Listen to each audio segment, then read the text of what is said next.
سلام خوشگلا، روزتون به خیر و خوشی و شادی. یه تایمیه اینجا زیاد فعالیت ندارم چون احساس میکنم باید یه سری چیزا رو تجربه کنم تا بتونم قشنگ با یه احساس خوبی بیام بیانش کنم.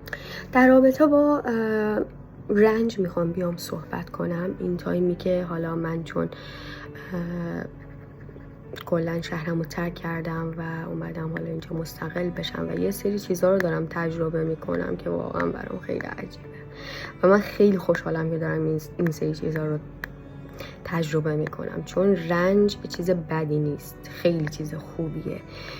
تو هر چقدر رنجت عمیق تر باشه توی زندگی و یه جوری باشه که دیگه برسی به ته نقطه، برسی به زیر زمین، به همون اندازه تو رشد میکنی و باعث میشه که عینه فنر جمع بشی و